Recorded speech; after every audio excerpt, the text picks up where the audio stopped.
인도에서 선교하고 계시는 김두종 선교사님 나오셔서 불쌍여겨라는 제목을 가지고 귀한 말씀 증거하겠습니다. 우리 나올 때 우리 선교사님 우리 환영하며 박수로 한 번 맞을까요? 예.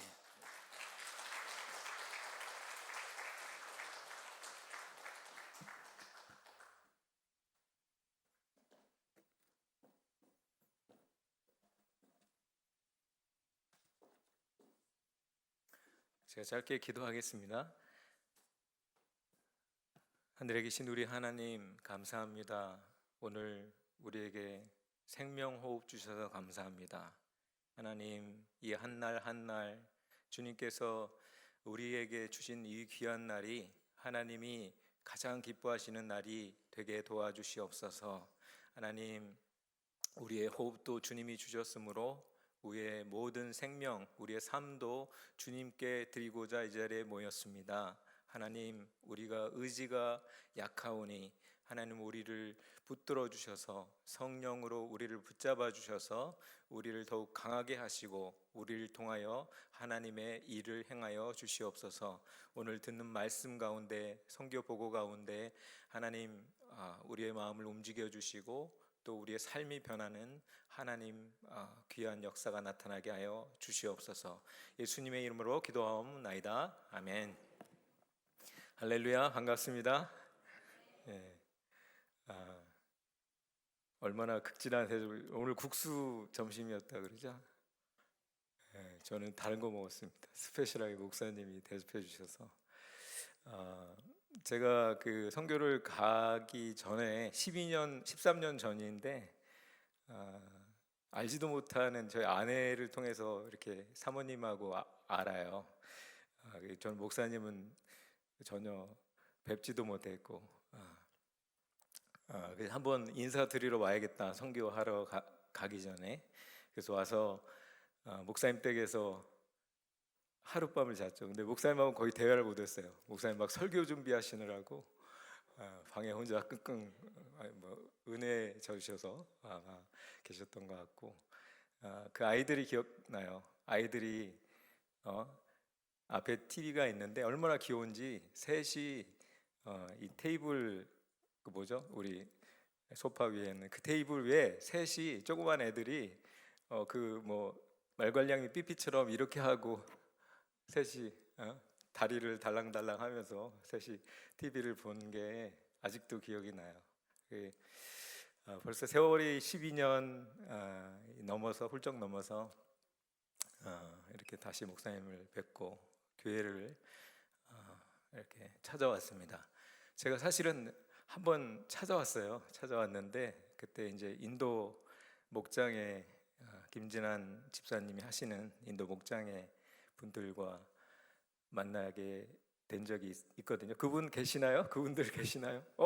저기 제가 얼굴 아는 이렇게 뵌 분은 여기 보이는데 저 기억나지 않습니까? 기억 좀 해주세요. 그런가? 예. 그때 이제 우리 목장원들도 같이 만나 뵀었어요. 예. 제가 먼저 그 처음 교회선 소개하기 때문에 제 선교 보고를 좀 드리고 그 다음에 말씀도 나누겠습니다. 보여주시면. 네. 저는 김두종이고요. 제 아내 이름은 이영신. 그 다음에 우리 아들은 김건양입니다. 우리 아내는 신이고요. 우리 아들은 어린 양. 저는 뭡니까? 어떻게 하나님 이렇게 하셨는지.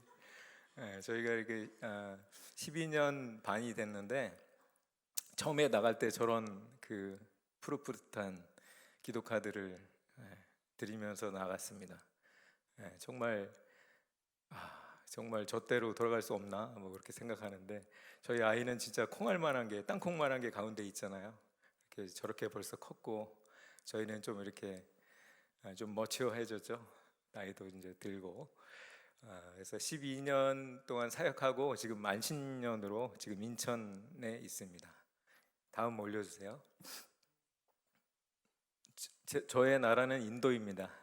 인도는 잘 아시죠? 그러나 잘 아신다 그러면서 잘 많이 모르시는데 인도는 지금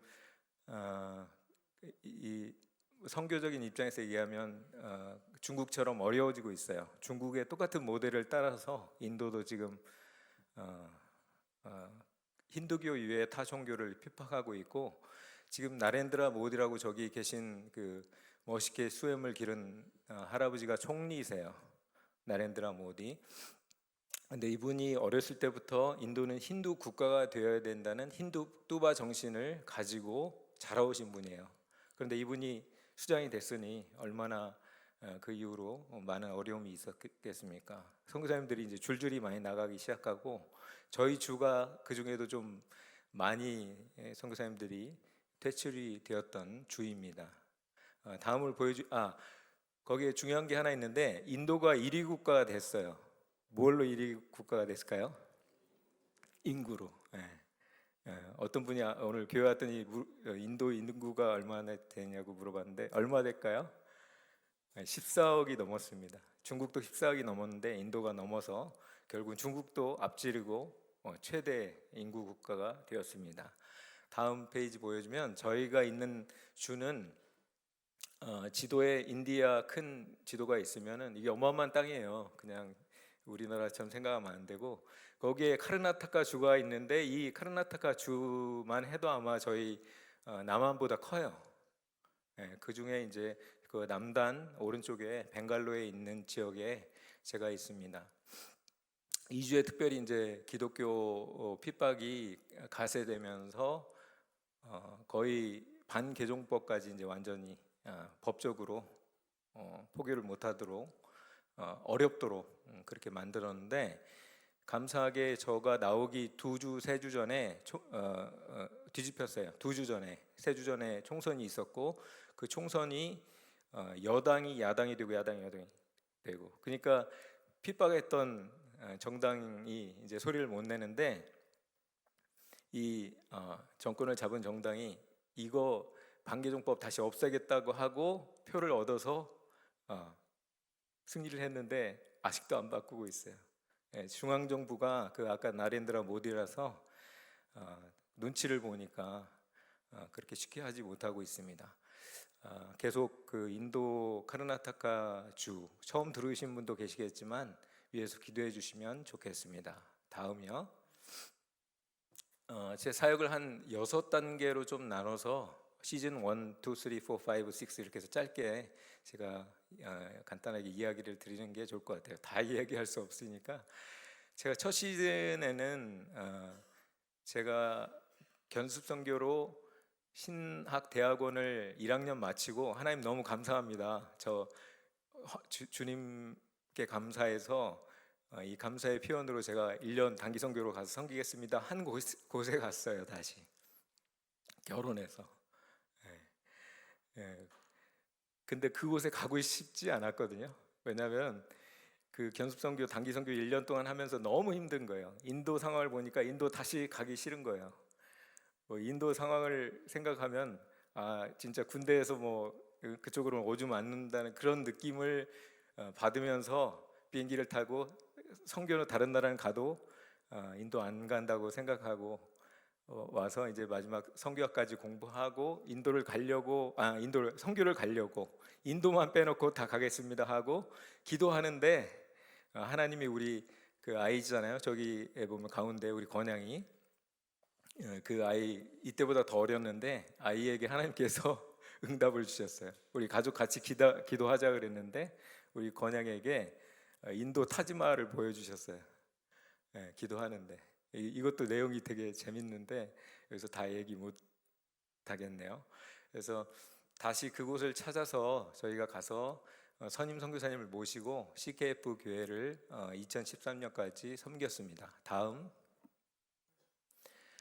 저희 교단은 에큐메니칼 동반자 선교를 원하기 때문에 저희 교단에서 추진을 해서 탑다운 방식으로 위에서부터 조율을 해서 밑에 안에서는 교단과 함께 사역을 하기를 원했어요. 그래서 제가 한동안 이 교단 높으신 분들과 함께 만나고 메모랜덤을 만들고 또 그 안에서 교회에 들어가서 사역을 하고 그 사역하는 가운데 인도에 정말 통제불능인 마약하는 청년들 그리고 교육받지 못하는 아이들 공부방을 같이 이제 병행하면서 사역을 했던 기간이 있었고요.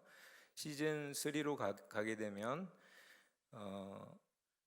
그 교단이란 힘이 어마어마해요.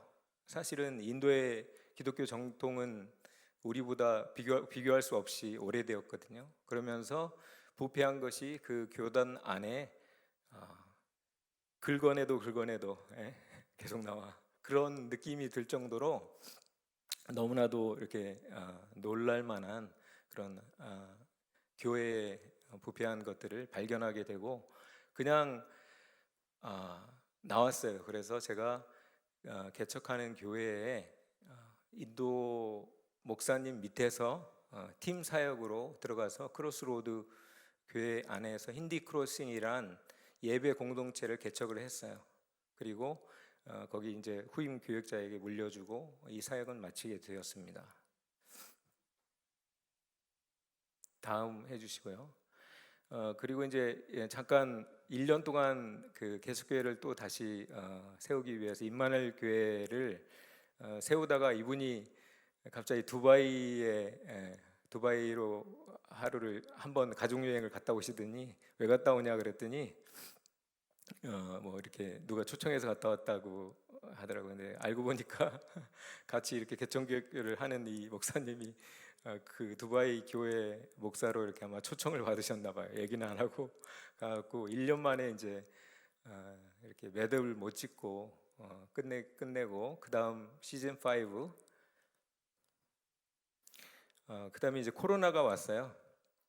여러분 많은 고생하셨죠. 한국에도 얼마나 교회가 예배를 못 드리고 그런 상황에 있고 많은 사람들이 또 생명을 잃고 인도는 더 많은 사람들이 사망하는 일들이 있었는데 이때 하나님이 그 돌아오는 문제를 가지고 기도할 때 있으래요. 아내하고 저한테.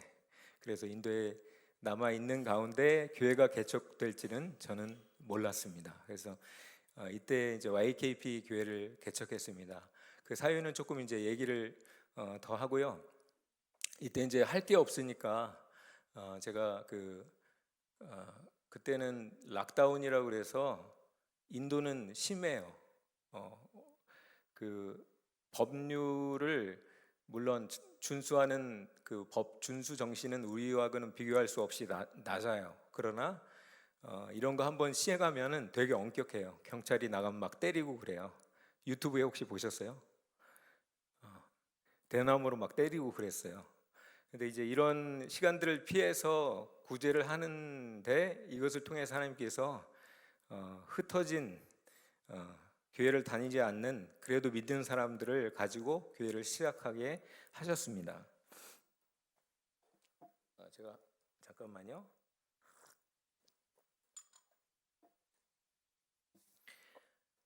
그래서 그때 또 한 장 넘겨주시면 그때 교회를 개척하면서 그 교회가 성장하기 시작하고 60명이 넘고 막 이렇게 이제 그 코로나 기간에 이렇게 성장하는 것은 꿈에도 못 꾸고 저는 하나님이 있으라 그래서 있었거든요. 그런데 성장하는데 사단의 역사가 있었는지 교회가 갈라지기 시작했어요.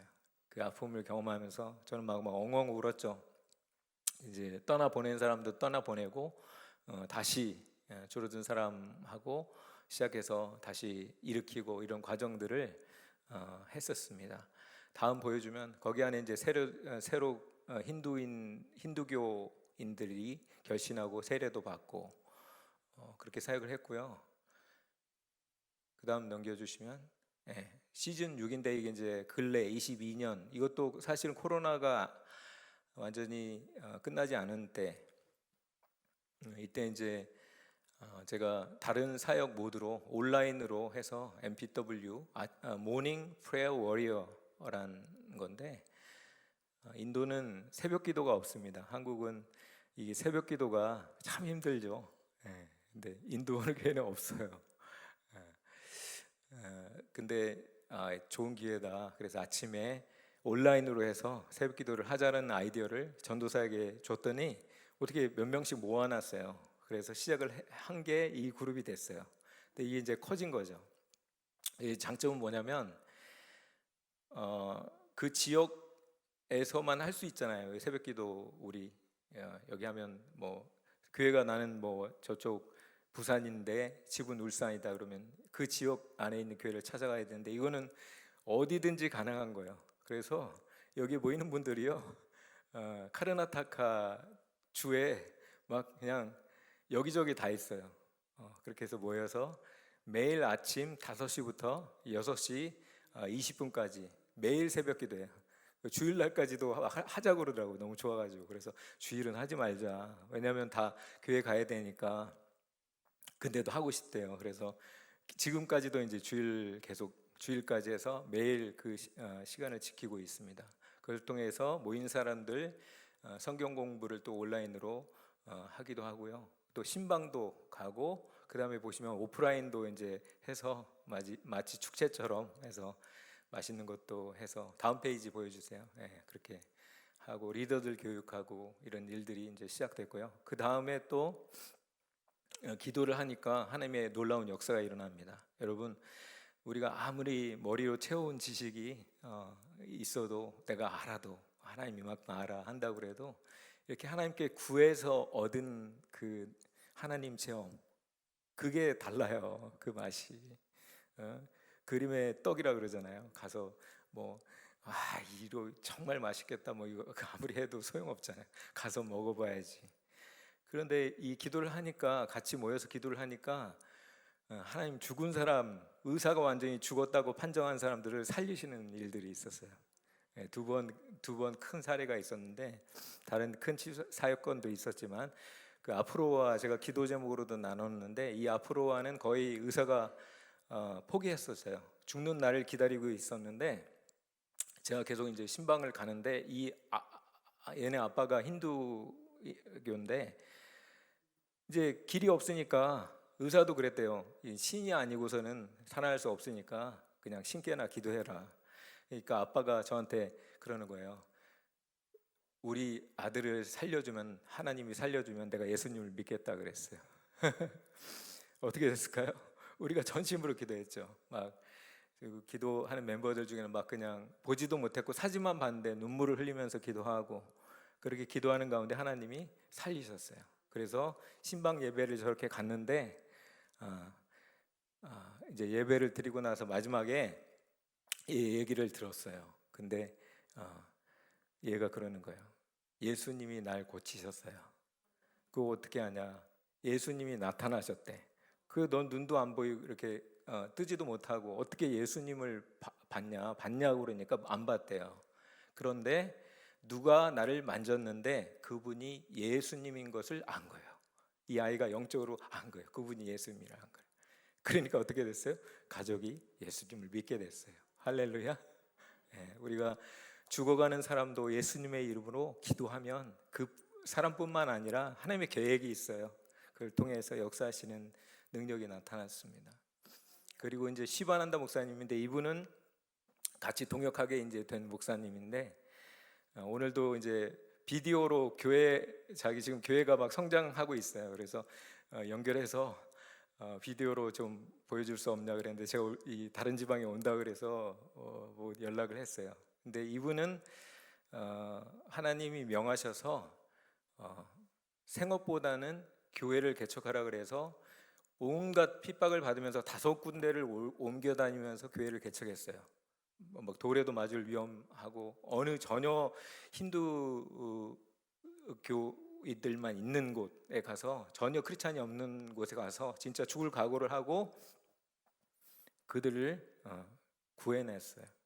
그래서 교인들이 몇몇 되었거든요. 근데 이분이 그렇게 목회 활동을 하시다가 또 쫓겨나서 다른 장소를 마련했는데 거기서 예배 한번 드리고 교통사고가 났어요. 오토바이를 타고 가다가 앞에는 자기 어린 딸, 뒤에는 13살 아들, 그 시크론이라는 아들이 바로 그냥 죽고 딸은 중경상을 입었고 자기는 뇌사로 거의 의사가 포기했어요. 뇌가 거의 다 죽었대요. 나중에 사진 얘기를 해주셨는데, 그래서 죽는다고 하는 그 상황이었어요. 그 소식을 제가 이제 그날 들었죠. 교통사고 났고 그 오후에 그날 들었구나. 그날 듣고 그날 바로 가지 못하고 그 다음 날 갔어요. 근데 그 다음 날 가기 전에 하나님께 기도해야 될 것 같았어요. 그래서 우리 아침 새벽 기도를 하고 6시 반 정도부터 다시 저 혼자 기도를 했어요. 밖에 베란다에 나가서 기도를 하는데 하나님이 막 마음속에 이상한 생각을 주시는 거예요. 그건 뭐냐면 내가 이 사람의 병은 죽을 병이 아니라 막 이런 거 있잖아요. 그리고 나는 부활이요 생명이니 막 이게 말씀이 막 나오면서 내가 다시 쓰시기 위해서 이 일을 만들었다고 하는 하나님의 강한 막 음성이 들리는 거예요. 막 음성이 보이스가 들리는 게 아니고 그 마음이 막 그냥 흥분이 되는 거예요. 그래서 막 너무 정말입니까 하나님 막 그러면서 마음속에서는 막 제가 가서 전화해야 돼 하나님 가서 이 얘기를 하라고 원하시는 겁니까? 막 그렇게 질문했어요. 그러시는 것 같아요. 그래서 제가 그날 좀 약간 돌았나 봐요. 그날 이제 전도사하고 약속을 해서 그 병원에 멀리 오토바이로 찾아갔어요. 가서 응급실이어서 만나지도 못하게 해요. 근데 제가 특별 간호사한테 허락을 받고 들어가서 선포를 했어요. 기도하면서. 간호사가 처음엔 남자 간호사인데 되게 친절하게 잘 들어오시라고 기도한다 그러니까. 근데 제 내용이 선포하고 살리신다고 막 그러니까 미친놈인 줄 알았나 봐요. 그래서 빨리 이제 나가라고. 그리고 나왔는데 하나님이 살리셨어요. 살리실 뿐만 아니라 놀랍게 쓰기 시작하셨어요. 하나님 저도 막 부러워요.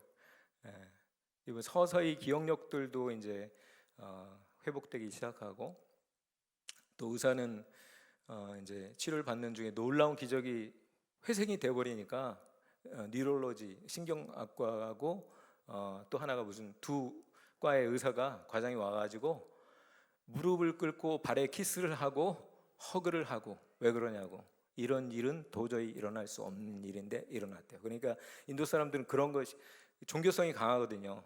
무슨 신적인 거가 아니면 이것이 일어날 수 없으니까 막 경의를 표한 거예요. 바울이 그랬던 것처럼.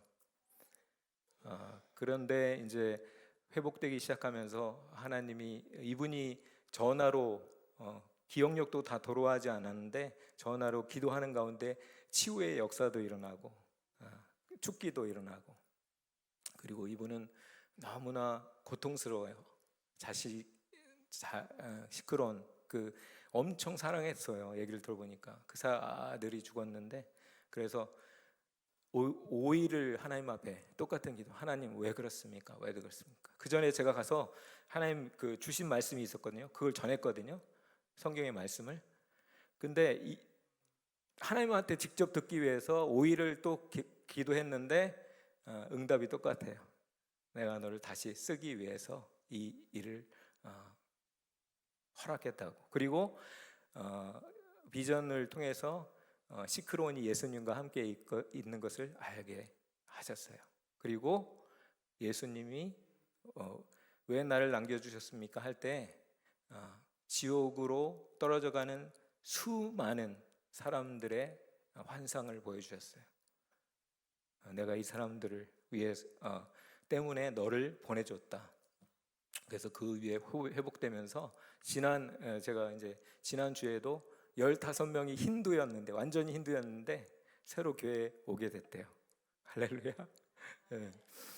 그래서 이분을 이제 도우면서 이제 이 교회 좀 먼 교회거든요. 그래서 여기는 3주는 제가 이제 개척한 그 다음을 안 보여줬구나. 그 다음 이제 그걸 설명을 해야 돼요. 그 다음 보여주세요. 이 새로 가정교회를 개척했어요. 왜냐하면 가정교회가 필요해요 앞으로. 왜냐하면 핍박이 심해지고 목사도 이제는 투옥할 수 있는 법적인 지지 기반이 다 형성이 됐기 때문에 가정교회 모두로 해서 개척을 하고 이제 제가 주로 이제 여기에 올인하고요. 3주는, 그리고 한 주는 그 다음 넘어가면, 네, 여기 이제 이 교회 지금 이제 이거는 가정교회, 개척한 가정교회. 그 다음 하면 이분 교회가 엘 올람 교회인데 이 교회에 이제 가서 다시 일으켰어요. 왜 다시 일으켰냐고 그랬냐면, 목사가 교통사고 나니까 어떻게 돼요? 믿음이 적은 사람들은 이거 진짜 아니다. 그리고 이제 그거를 이제 현세적인 축복을 바라는 힌두교인들이 이런 일들이 일어나니까 이것을 전혀 축복으로 받아들이지 않죠. 저주죠. 이런 교회에 어떻게 갈 수 있느냐, 다 떠나버렸어요. 근데 그 교회를 같이 이제 빌딩 하게 된 게 이제 엘 올람 교회입니다. 그 다음 보여주시면, 이 그레이스 교회는 왜 나왔냐? 그 YKP 교회가 갈라진 아픔을, 그때 엉엉 울었지만 하나님께서 돌보셨어요. 나간 팀을 어디를 배회한 거예요. 이 교회도 가보고 저 교회도 가보고. 왜냐하면 자기네들끼리 싸운 거예요. 제가 문제가 있는 게 아니라. 그러니까 이제 갈라져 갖고, 집안이 갈라져 가지고, 나가서 돌다가 갈 데가 없는 거예요. 그러니까 자기네들끼리 교회를 개척한 거예요. 그리고 제가 이들과 다시 만나게 됐어요.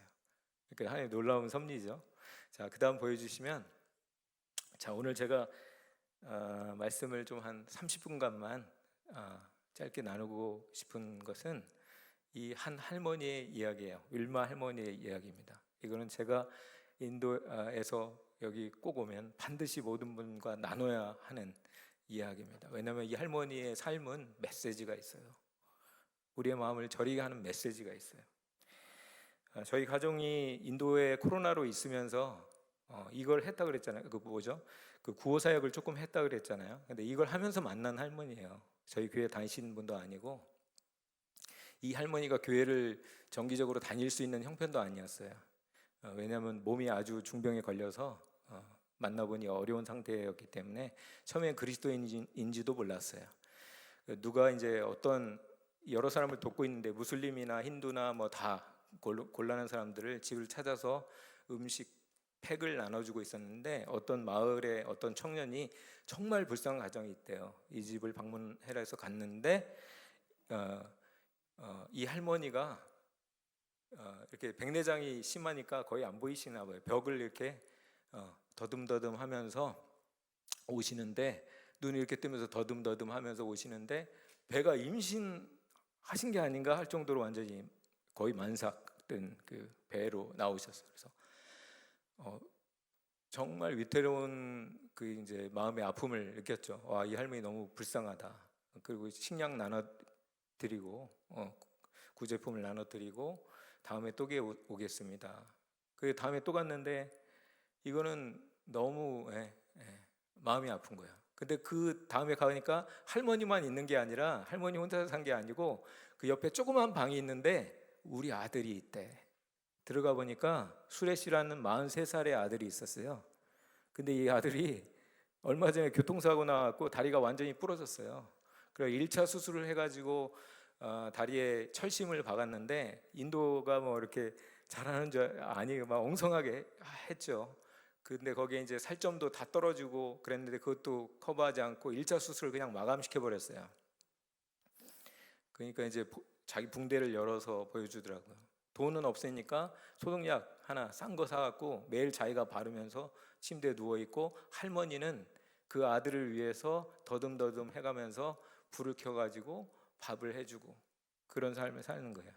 원래는 잘 사시는 분이었는데 그냥 총체적으로 다 망가진 가정이 된 거예요. 이 아들도 이혼해서 그냥 그렇게 살다가 그렇게 된 거고, 둘째 아들도 거의 이혼 직전이었어요. 좀 근처에 살고 있었는데. 그러니까 너무 막 가슴이 먹먹하죠. 근데 할머니의 고충이 더 크겠구나, 이거는. 근데 나중에 알고 보니 이 할머니의 믿음이 너무너무 귀한 할머니였어요. 이 할머니는 어렸을 때부터 예수님을 알게 돼서 그 조그마한 아이 때부터 예수님 사랑, 예수님 사랑, 그리고 늘 말씀을 가까이 한 삶을 산 거예요.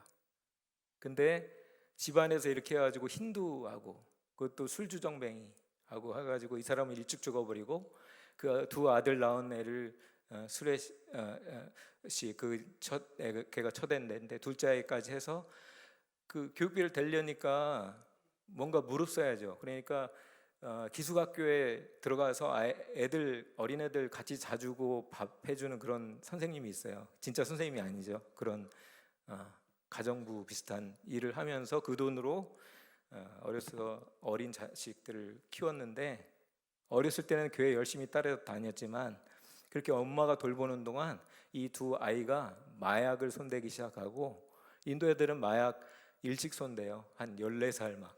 너 몇 살 시작했어요? 14살 막 13살 어떤 애들.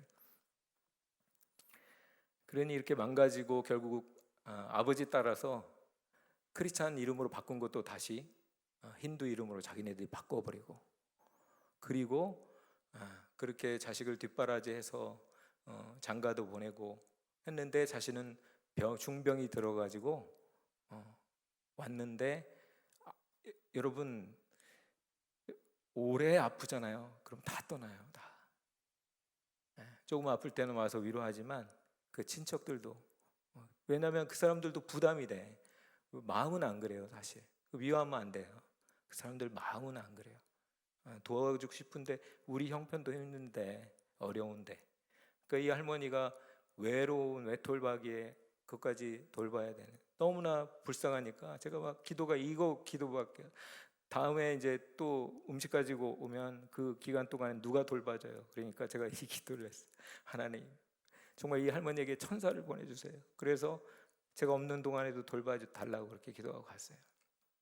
그 다음에 왔는데 할머니가 저희 목소리를 듣고, 저희 팀 목소리 온 거를 듣고 막 기부하시면서 하나님 천사를 보내셨다. 영어 잘하시거든요.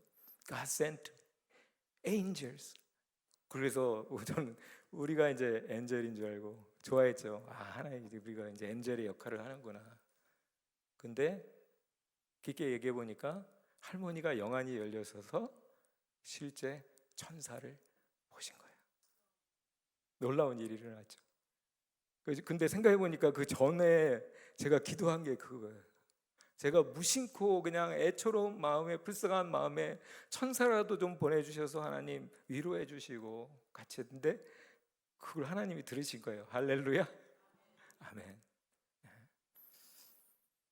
그러면서 이 할머니를 돕으려고 마음을 먹었는데 참 질문이 생길 수밖에 없어요. 여러분이 어려서 여기 이 교회 남목교회 오래됐죠? 오셔서 지금까지 흰머리 이제 주님께 갈 날을 기다리면서 이때까지 됐는데 정말 어디로 가지 않고 교회만 생각하며 말씀만 생각하며 하나님만 찾으며 그렇게 살아왔어요. 근데 그 인생의 마지막 말로가 그 할머니 같이 되었다 그러면 여러분 어떻게 하시겠습니까? 불평이 나올 수밖에 없어요. 왜? 나 하나님 의지했는데 왜? 근데 그게 제 질문이었어. 하나님, 저도 그렇게 살고 싶은데 이렇게 사는데도 이렇게 결론 내리면 제가 정말 믿겠습니까? 하나님.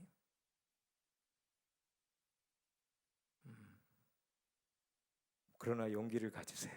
제가 지금 말하려고 하는 것은 하나님의 놀라운 뜻이 반드시 있다는 것을 말하기 위함입니다. 지금 마음이 상한 분들이 있습니다. 하나님이 위로하시기를 원하시는 사람이 있습니다. 자녀들로부터 위로를 받지 못하는 사람들이 있습니다. 친척들로부터 위로받지 못합니다. 심지어 아내와 남편으로부터 위로받지 못합니다.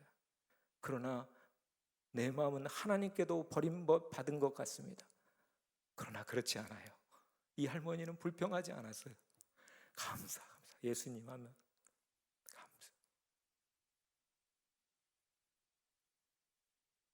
그래서 이 할머니를 위해서 뭐든지 해야겠다고 그래서, 그때 이제 코로나인데 시간인데 병원이 다 통제가 안 돼요. 그래서 좀 이 생각을 했죠. 이 할머니를 어떻게 해서든 의사를 만나게 해서 살려야 되겠다. 그렇게 생각했는데 저희 팀 목사랑 전도사가 위험하다고, 지금 병원에 이제 코로나 막 병원 가면 다 코로나 환자 아니에요. 근데 기도할 때마다 하나님께서 마음을 주시는 거예요. 그 마음을 주시는 거예요. 근데 그렇게 마음을 먹고 할머니한테 가서 제가 할머니 병원 빨리 모시고 가서 의사를 만나게 하도록 최대한 노력하겠다니까 할머니가 엄마예요. 그 못난 자식 거의 사기꾼 수준이에요. 그 아들은 동네에 소문이 안 좋아요. 둘째하고 남들 등쳐먹고요. 저한테도 사기치려고 그러고. 근데 그 아들 먼저 빨리 2차 수술 받도록. 그래서 그 아들을 데리고 그 코로나에 끙끙하면서 난 싫은데 할머니 하고 싶은데 데리면서 다 그 썩은 거 다시 치료하고 병원에서 늘 같이 있었죠. 또 다른 전도사 안 가려 그러니까 저 혼자 가가지고 그거를 다 하고 수술 날 검사 다 받고 수술 날짜 받아놓고 내일 수술이에요. 근데 마지막으로 코로나 검사를 해야 된대요. 코로나 검사에 양성이 나왔어요. 수술 보류. 와, 그게 맞더라고요. 기도하면 나의 포커스는 이 할머니라고 꼭 하나님 말씀하시거든요. 근데 왜 내가 이 시간을 보내야 되나? 그래도 할머니 뭐 저 빨리 급하니까 해야 되는데 이제 또 엄마는 또 우리 아들부터 그러니까 어쩔 수 없으니까. 근데 하나님이 시프트 시켜놓고 뒤에 나중에 수술 받았어요. 근데 이 할머니 계속 만나고 의사한테 데려갔는데 진전이 없어요. 나중에 알고 보니까 의사가 위약을 주는 거예요. 진짜 가짜 약을 주면서 그냥 달래는 정도. 그리고 제가 배 이거 물 빼는 거 수술하면 되지 않냐. 이미 판단한 거예요. 이 할머니는 돌아가시기 이제 얼마 안 남았다고 판단을 하셔서. 그때 제 마음이 너무나 막막했어요. 내가 할 수 있는 게 하나도 없구나.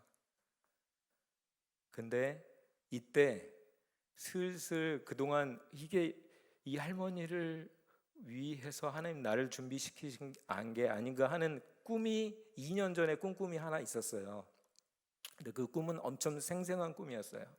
제가 그런 생생한 꿈을 잘 안 꾸는데 그때 혼자 자고 있었는데 꿈에서 큰 길이 있는 거예요. 대로가. 근데 거기에 이제 제가 오토바이 운전을 자주 하니까 그 오토바이 그 높이로 쑥 날아가는 거예요. 그 길을. 근데 저 길 끄트머리에 가운데 큰 나무가 있습니다. 그래서 무슨 나무가 저렇게 크지? 하고 그 나무에게 쓱 클로즈업 돼서 거기까지 가까이 갔는데 그렇게 두 갈래의 길이 있고요. 그 밑에 어떤 인도의 정말 누추한 인도 국기 색깔 그 오렌지색을 하고 그 입은 할머니가 웅크리고 앉아 있는 거예요. 딱 그 앞에 쓴 거예요.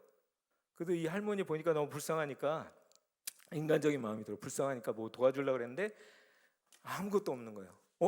막 뒤졌어요. 없어. 그럼 어떡하지? 내가 할 수 있는 게 아무것도 없네? 이 상황이 똑같은 거예요. 그래서 이 뭔가 하나님이 신호였다는 것을 그때 알게 된 거예요. 제가 막 도와주려고 병원 막 했는데 막혔잖아요. 그게 꿈이 맞다. 근데 그래서 제가 이 꿈을 하나님 왜 주셨습니까를 묵상하면서 기도했습니다. 근데 꿈에서 보니까 제가 그 꿈에서 얘기를 다 안 했구나. 그 할머니가 딱 보이길래 웅크리고 있는데 너무 불쌍해 보이기 때문에 할 수 있는 것을 찾았는데 없기 때문에 할 수 있는 게 뭘까 그랬는데 그냥 안아드리는 것밖에 없는 거예요. 그래서 안아드렸어요.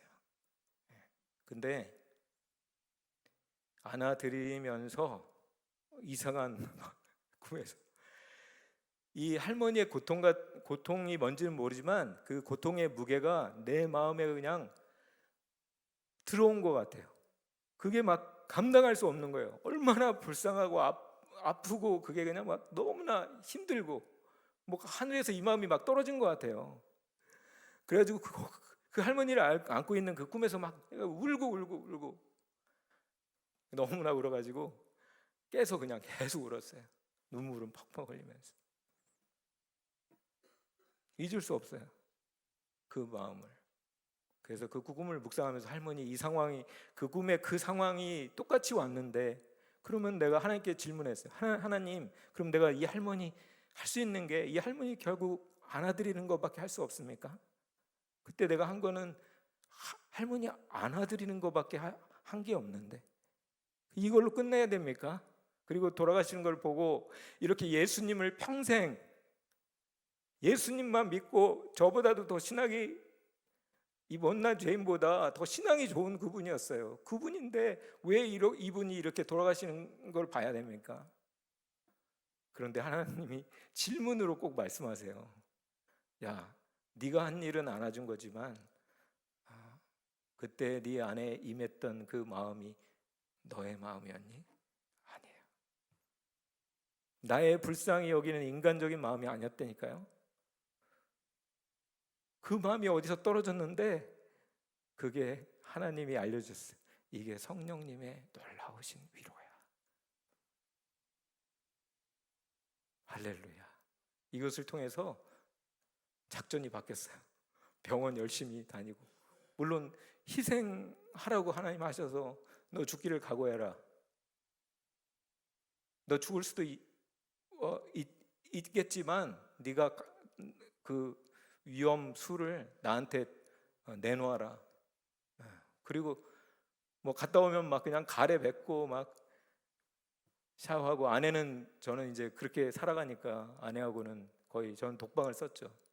코로나 기간에 저는 사역하니까 위험한 상황이었거든요. 많이 죽었으니까. 근데 그게 아니었어요. 내 힘으로가 아니었다는 거예요. 그래서 작전이 뭔지 아세요? 내가 할 수 없으니 이 할머니에게 성령님을 가르쳐야겠다. 그리고 작전이 뭐예요? 성경 공부. 여러분, 오늘 하나님의 말씀에 어떻게 이렇게 맞아요? 하나님 말씀이 그렇게 소중하다고 그랬잖아요. 이 말씀 공부하는 것이요, 말씀 배우는 것이 아무 것도 아니지만 육신이 말씀이 돼요. 이 말씀이 예수 그리스도 자신이세요. 이 말씀이 성령님의 역사를 여러분에게 가져오는 축복의 통로라는 말이에요. 그래서 이걸 알게 된 거예요. 그래서 제가 성경 공부, 성령에 대해서 요한복음 14, 15, 16 특별히 이제 16장 가르쳐야 되겠다 하고 할머니를 찾아갔어요. 그러니까 할머니가 막 또 기뻐하시는 거예요. 할머니 왜 기뻐하세요? 그랬더니 할머니가 또 하나님이 나를 위로해 주셨대. 그 위로는 또 이제 하나님께서, 할머니가 늘 혼자 그렇게 있으니까 아마 그렇게 하신 것 같아요. 근데 이 할머니가 본 것이 뭐냐고 하니까, 자기가 그렇게 어렸을 때 예수님의 말씀을 들으면서 자랐잖아요. 근데 이제 예수님의 모습이 나타나는데, 예수님이 아이들과 즐겁게 성경 말씀을 전하면서 있는 모습인데, 그 안에 자기가 어린아이 때 모습이 되어가지고 그걸 들으면서 위로를 받으신 거예요. 근데 그때 사탄이 공격하더라고요. 왜냐하면 저는 천사 눈으로 안 봤거든요. 저는 그런 환상 눈으로 안 봤거든요. 근데 이 할머니는 보니까, 사실 생각해 보면 할머니가 성령을 더 놀랍게 체험하고 계시는 분 아니에요. 근데 제가 성령을 가르치러 가는 교사로 하니까 마음속에서 사단이, 네가 자격 있어? 너 죄를 맡고 너 완벽하지 않잖아. 이 할머니처럼 순결해? 예수님만 생각해? 난 불평 많고, 네가 무슨 성령님에 대해서 공부를 가르쳐? 그래가지고요, 제가 막 할머니가 무슨 얘기를 하시는데 얘기는 안 들리고 영적인 전쟁이 일어났어. 근데 이 공부를 하자는 얘기를 할까 말까 해서 이제 입이 안 터지는 거예요. 막 입이 거의 막 그냥 전류가 흐를 정도로 쪼그라질 정도로. 그래서 막 다른 본문 막 생각했죠. 다른 위로하는 본문 없나? 그리고 뭐 기도만 할까? 그런데 이제 하나님 다 막으시더라고요. 그래서 한 말이, 할머니 성령님에 대해서 잘 아시죠? 잘 모른대요. 할머니가 지금 경험하고 있는 게 성령님인데 왜 잘 모르실까? 교회에서 예수님, 하나님은 많이 가르치는데 성령님이 나와 함께 계셔서 나를 위로하시고 나에게 힘 주시고 나의 길을 인도하시고 나를 사랑하시고, 이렇게 보혜사로 오신 성령의 말씀의 진리를 모르시는 거예요. 경험만 하신 거지. 교회에서 경험만 하고 말씀이 없는 사람이 그 비슷한 거죠.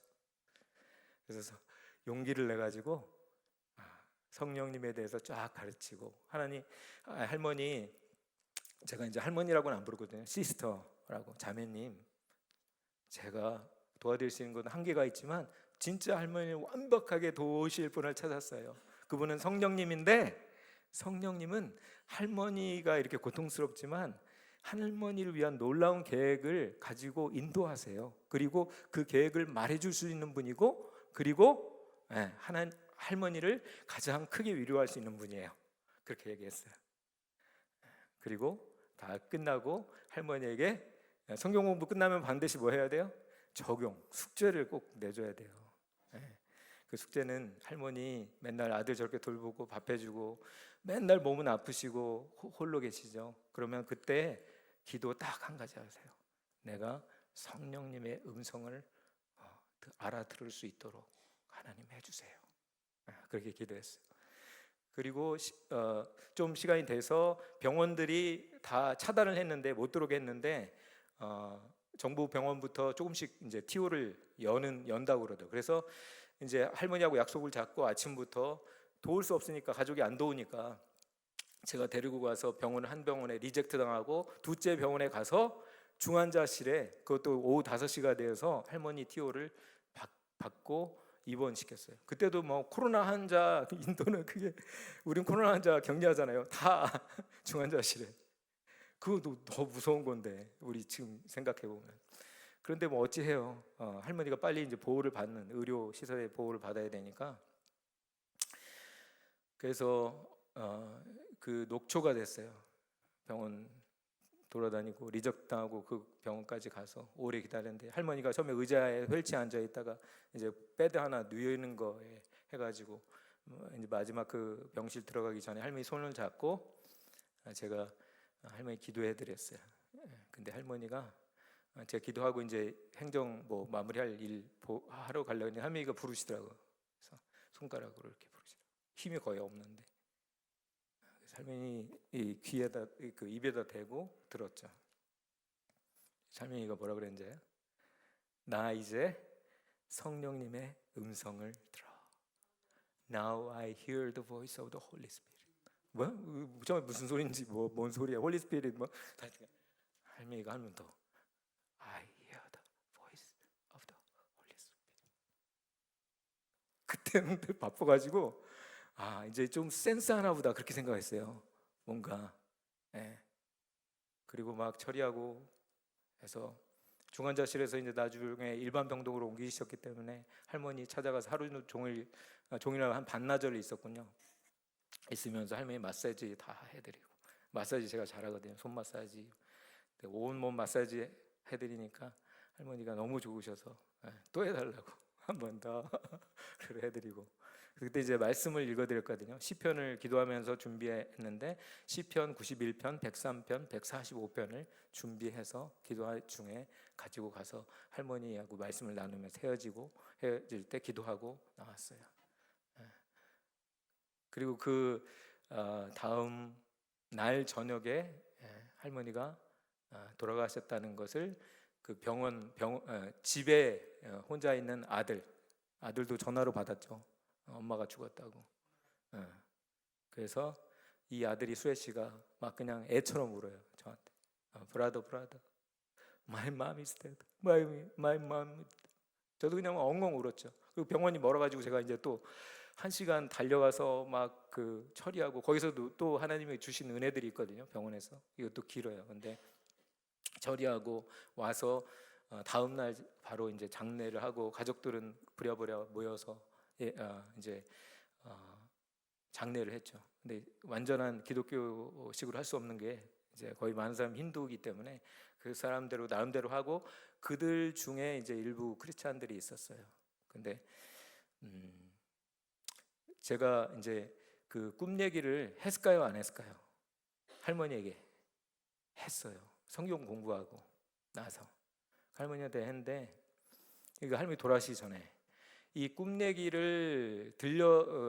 얘기에 대한 것을 얘기해 준 조카가 왔더라고요. 찬송가를 들고 성경을 들고 찬송을 부르고 제가 꿈 얘기를 해드렸는데 성경 공부 끝나고 꿈 얘기를 해드렸는데 할머니가 막 꿈 얘기를 들으시면서 몸이 안 좋아하시는데 막 눈이 막 인도 사람들 눈이 크거든요. 왕방울만 해요, 진짜로. 얼마나 큰지. 저희는 다 막 재진인데 그렇다고 아름답지 않은 것은 아닙니다.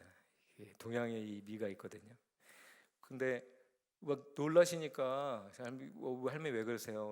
왜 그러세요? 제가 뭐 잘못 얘기했나 그렇게 했는데 할머니가 저 방에 있는 쪽방에 있는 수레씨를 부르요. 수레씨 왜 부르냐고. 그러니까 제 얘기는 관여치 않고 수레씨 내가 그 꿈을 꾼 때가 언제지? 그러시는 거예요. 다급한 마음으로. 무슨 얘기인지 아시겠죠? 저는 이런 일이 일어나리라고는 상상도 못했어요. 할머니가 제가 꾸었던 똑같은 꿈을 꾸신 거예요. 오래전에. 그 꿈이 뭐였냐면 할머니의 입장에서 정말 어마어마하게 큰 나무가 그게 번얀틀이에요. 그 할머니는 번얀틀인데 그 밑에 자기가 정말 외롭게 홀로 앉아 있었대요. 꿈속에. 아무도 나를 위로하지 않고 원래 상황이 그러니까 그 꿈이 나오지 않겠어요? 친족들도 다 떠나니까 그 외롭고 아무도 위로할 수 없는데 어떤 젊은 남자가 자기 앞에 딱 서더래. 그러더니 자기를 꼭 안아줬는데 그 위로가 얼마나 큰지 막 얘기를 한 거예요. 아들은 예수님 믿는지도 않은데 아들한테 막 얘기하니까 소용없어. 근데 그 조카 중에 신실한 조카가 있었는데 이 얘기를 한 거예요. 그래서 이 조카가 할머니 이 꿈은요 특별한 꿈이에요. 예수님이 할머니를 너무 사랑하시기 때문에 이 꿈을 주신 거예요. 그래서 할머니가 잊어버리지 않고 있었어요. 근데 제가 얘기하니까 할머니가 놀랄 수밖에. 근데 이 자매를 장례식 때 만났는데 이 장례식에서 자매한테 할머니한테 내가 말씀을 전해줄 수 있었어요. 마지막에 시편을 읽어드렸어요. 그 시편이 뭐냐고 그랬어요. 91편, 103편, 145편. 근데 이 자매가 91편, 103편이 할머니가 너무너무 사랑하는 시편의 말씀이래요. 그 말씀을 듣고 가게 하신 거예요. 하나님 나라로. 그리고 그 다음 날은 주일 예배가 있어가지고 제가 예배드리고 신방을 왔어요. 그래서 위를 하는데 온라인으로 이제 멀리 오지 못하는 분들이 서로 있더라고요. 그래서 거기서 제가 그냥 예배를 드리고 이 얘기를 했어요. 이 할머니가 마지막 병원에 입원하기 전에 저한테 I hear the voice of the Holy Spirit 이 얘기를 했다.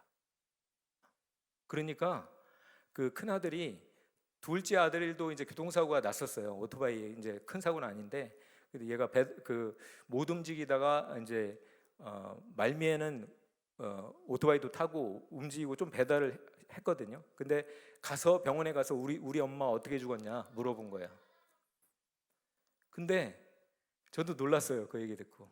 제가 이제 I hear the voice of the Holy Spirit 하니까 수혜 씨가 갑자기 생각이 든 거예요. 그 들은 얘기를 정말인가 보다 생각한 거죠. 그 뭐 무슨 일이 있었길래. 그런데 그 엄마가 어떻게 죽었냐면 돌아가셨냐면 할머니가 이제 몸이 회복된 상태죠. 아주 중병에서 회복돼서 몸이 단아한 그런 모습으로 점심 이후에 할머니가 딱 단아하게 앉으시더니 간호사와 빼되게 잘 있으라고. 너무 기뻐가지고. 그래서 어디 가세요? 퇴원하세요? 또 이제 간호사는 좀 이상하게 생각했겠죠. 근데 할머니 어디 가세요? 옆에서 물어보니까 그 할머니가 그랬다는 거예요. 나 오늘 저녁 우리 주님께 가. 지금 천사들이 나에게 와 있어. 그리고 그날 저녁 그대로 말씀하신 그 시간에 돌아가셨다는 거예요. 그래서 무엇이 확 생각났어요. I hear the voice of the Holy Spirit. 나 성령의 음성을 들어가 아니라 이 수준이 그냥 센스하는 수준이 아니었구나. 그 남은 시간 이 하나님의 말씀의 진리 가운데 올인했을 때 그것을 믿고 100% 그것을 믿고 그렇게 간구했을 때 하나님께서 그에게 온전히 역사하셨구나. 이거를 할머니한테 배우기 시작한 거예요. 여러분, 나의 인생이 헤쳐진 것 같습니까? 결코 그렇지 않아요. 예수 그리스도 안에서 망했습니까? 이런 일 없습니다. 우리는 예수 그리스도 안에서 반드시 승리하는 존재로 하나님 부르셨습니다. 할렐루야. 그렇기 때문에 여러분 낙심하고 우울증에 빠져 있고 그냥 막 나는 왜 이렇게 됐나 생각할 시간이 없어요. 시간이 없어요. 이제 사명으로 가야 돼요. 나는 반드시 예수님만 끝까지 붙들면 하나님 반드시 나를 놀라운 축복으로 갚으신다는 것을 믿으시고, 여러분이 지금 마지막 예수님 오시는 그때까지 해야 될 사명이 있다는 거예요. 그 사명을 말씀해 주신 게 사마리아인의 비유예요. 오늘 본문 제가 길게 이제 시간이 없기 때문에 짧게 얘기할게요. 질문 하나 할게요. 여러분 잘 아시죠? 레위인하고 제사장으로 레위는 그 강도마다 반쯤 죽어가지고 강도한테 만나가지고 죽어가는데 가서 어이구 물어보지도 않아. 괜찮냐고. 뭐예요? 어떻게 했어요? 다른 길로 다른 쪽으로 해서 도망갔어요. 그런데 이 사마리아에는 달랐죠. 오히려 그에게 가까이 가가지고 자신의 모든 것을 다 주었다는 게 뭐예요? 왜 다른 길로 갔겠어요? 살라고. 자신의 목숨을 주지 않았어요. 그 사람을 위해서. 근데 이 사람은 목숨까지 준 거라니까요. 사마리아인은 자기 죽을 수도 있어요. 그런데 그곳에 가서 자기의 있는 모든 자원까지 다, 그냥 와인 이거 비싸잖아요. 포도주 다 부어가면서 가서 또 그 밤에 또 테이크 케어 했대요. 돌봤대요. 밤새 돌본 거예요. 끙끙거리면 돌봐주고 잠이라도 제대로 잤겠어요? 다음 날 돈 더 들어가냐? 내가 다시 올 때 다 주겠다. 모든 것을 다 걸었어. 이 사람을 살리기 위해서. 왜 이 사람은 달라요?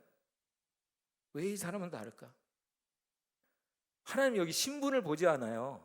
이 신분 때문에 다른 게 아니에요. 그 마음의 중심이 달라서 그런 거예요. 그렇기 때문에 이 사람은 다른 거예요. 이거는 제사장이나 목사를 욕하려고 가져온 본문이 아니에요. 우리의 중심에 뭐가 있냐를 물으시기 위해서 가져온 말씀이에요. 뭐가 달랐어요? 33절에 이런 말씀이 있어요. 다른 게 이거예요. 어떤 사마리아인은 사람은 여행하는 중에 거기 이르러 그를 보고 불쌍히 여겨. 이게 달랐어요. 불쌍히 여기는 마음이 있었다. 정말 극진히 자기 목숨까지도 무릅쓰고 들어갈 수 있는 그 불쌍히 여기는 마음이 그 사마리아인에게 임했던 거예요. 그런데 사실 이 사마리아인은 이렇게 사마리아인처럼 너도 착하게 살아 이렇게 말한 메시지보다는 이 사마리아인이 예수님의 비유거든요. 바로 나야. 세상의 진리, 세상의 가치, 세상의 고결한 것, 세상의 높은 것들은 다 따라오라고 하면서 우리를 매혹하고 좋은 것 같이 다 하지만 세상의 것들은 너희를 위해서 목숨을 줄 수 없어. 그러나 너희를 극진히 사랑하는 나는 이 사마리아인처럼 내 자신, 내 살과 피를 너희를 위해서 다 줄 준비가 되어 있어. 이것을 말씀하신 비유예요. 그래서 여러분, 예수님의 긍휼의 마음을 느끼셔야 돼요. 여러분은 긍휼 하면은 내가 긍휼히 여겨야지 이 생각 먼저 해요. 내가 도와야지. 오늘 긍휼히 여겼는데 그러면 이 설교 끝나면 또 이제 봉사하려고 하는 또 마음이 생기겠네. 그게 아니에요. 하나님이 먼저 나를 얼마나 극진히 불쌍히 여기고 있는지를 깨닫는 것부터 시작해야 돼요. 그걸 몰라요. 여러분 한 사람을 진짜 사랑해요. 세상에 나를 그렇게 사랑해 준 사람이 누가 있습니까? 내 와이프도 안 그래. 구박받고 나와 아마. 자기 목숨을 주기까지 나를 불쌍히 여기셔서 사랑하시는 주님, 그분 여러분을 그렇게 사랑하세요. 그 마음이 열리시기를 주님의 이름으로 축원합니다. 하나님의 사랑은 잘못 우리가 헬라어로 해갖고 아가페 갖고 무조건적인 사랑 이거 자꾸 얘기하니까 그냥 내가 죄 중에 있어도 무조건적으로 하나님 사랑해 있는 그대로 내가 그냥 푸념하고 살아도 그 있는 모든 그대로 사랑해. 물론 사랑하시죠. 그러나 있는 모습 그대로 되기를 원하지 않으세요. 거기서 구원해 내시기를 원하십니다. 여러분의 좌절감과 낭만과 아픔 속에서 반드시 승리하는 힘을 주시기를 지금 원하세요. 그게 하나님의 진짜 사랑 헤세드예요. 헤세드는 엘레오스, 긍휼이 들어간 사랑이에요. 막 우리가 막 죄 짓는데도 야 있는 그대로 사랑해 이게 아니라니까요. 우리가 죄 중에 있고 허덕이고 우리가 또 아픔 속에 있고 경제적인 어려움 속에 고통 호소할 수 없는 그때 하나님은 어떻게 사랑하시냐면 왜 네가 그 좌절 속에 있니? 아픔 속에 있니? 네가 나를 의지하면 내가 너를 끌어낼 준비가 되어 있어. 내가 너를 살리고 싶어. 내가 너를 바로 그 자리에서 일으키고 싶어. 그 애통하는 눈물로 불쌍히 여기며 우리를 사랑하시는 사랑이 원래 본 의미의 헤세드 사랑이에요. 이 시대는 이 사랑이 필요합니다. 여러분의 자녀들을 위해서 이 사랑을 보일 때가 됐어요. 내가 너 교육 다 시켰고 내가 너 뭐 먹을 거 다 하는데 너 왜 이 모양이냐? 이게 아니에요. 우리는 하나님 닮은 헤세드의 사랑을 자녀에게 주지 않았어요. 그 자녀를 중심으로 하나님께 드리며 나의 자녀를 예수님처럼 사랑하지 않았어요. 내 이웃도 그렇게 사랑하지 않았어요. 내 판단에 의해서 이 사람은 좋은 이웃, 내가 사귀어야 할 집사님, 권사님, 저 사람은 좀 먼, 좀 경계해야 될 교회의 흑색분자. 그러나 그렇지 않아요. 하나님은 악인도 사랑하시는데 교회 안에 한 형제 용서하지 못했어요. 이 바리새인이 무슨 질문했어요? 자기중심적으로 예수님한테 자기를 잘 보이려고 의롭게 보이려고 예수님 그러면 내 이웃이 누구입니까? 이웃 관계를 자기중심으로 얘기했어요. 근데 예수님이 나중에 이 이야기를 다 하신 다음에 뭐라고 그랬어요? 그럼 예수님이 바리새인이 내 이웃이 누구입니까? 그러면 예수님이 답은 어떻게 해야 돼요? 야, 이 정말 처절한 아픔 중에 있는 강도 맞은 사람이 네 이웃이야 이렇게 답을 했어야 하거든요. 원래는 맞아요. 근데 뭐라고 예수님이 얘기하냐면 누가 이 세 사람 중에 이 강도 맞은 사람의 이웃이 되겠느냐라고 물어요. 잘 생각하셔야 돼요. 우리는 내 중심으로 이웃을 생각해요. 그래서 어떤 사람은 정말 좋아하면서 어떤 사람은 미워해요. 이거 원하지 않아요, 하나님. 그런데 예수님의 이웃과는 네가 나의 마음을 받아서 네가 먼저 그 공공한 자의 이웃이 되면 거기에 이웃관계가 비로소 형성되는 거예요. 그러므로 긍휼이 움직이는 곳을 따라 우리가 순종할 때 여러분이 비로소 예수님의 두째 계명인 이웃사랑을 실천하는 본질이 여러분 삶에 맺혀집니다. 이 열매를 맺혀야 돼요. 가장 뚫기 어려운 거 용서하지 못하는 사람 여러분 가족에 있습니다. 남편과 아내일 수도 있어요. 여러분 그들의 이웃이 여러분이 먼저 돼야 돼요. 불쌍히 여겨야 돼요. 내 불쌍히 여기는 마음이 아니라 주님께 나아가서 그 은혜를 누리시고 여러분을 얼마나 사랑하는지를 알면 저 사람도 이 사람도 다 불쌍한 거예요. 하나님 더 고결하게 해주세요. 하나님 더 귀하게 해주세요. 하나님 더욱 그 주님 오시는 그 날에 하나님의 영광을 누리게 하시는 축복된 사람들이 되게 해주세요. 그 기도가 나오기 시작합니다. 여러분, 하나님께서 우리 백문훈 목사님과 사모님 여러분 축복하시는 줄 믿습니다. 하나님은 저주할 그 재앙이 아니에요. 평강이세요. 여러분에게 평강을 주시고 하세요. 근데 마음을 열어야지. 내가 너 사랑해. 너를 정말 그 긍휼히 여기며 불쌍히 여긴다고 말하는데 마음 안 여시겠어요? 여러분 오늘 활짝 여시고 하나님의 그 넓으신 그 은혜의 사랑의 바다 안에서 늘 끝까지 주님이 주신 사명, 예수님이 하셨던 이 똑같은 모양의 삶을, 뭐 큰 거 프로젝트 안 해도 돼요. 그런 삶을 보이지 않는 가치 안에서 열매를 맺는 여러분 되시기를 주님의 이름으로 축원합니다.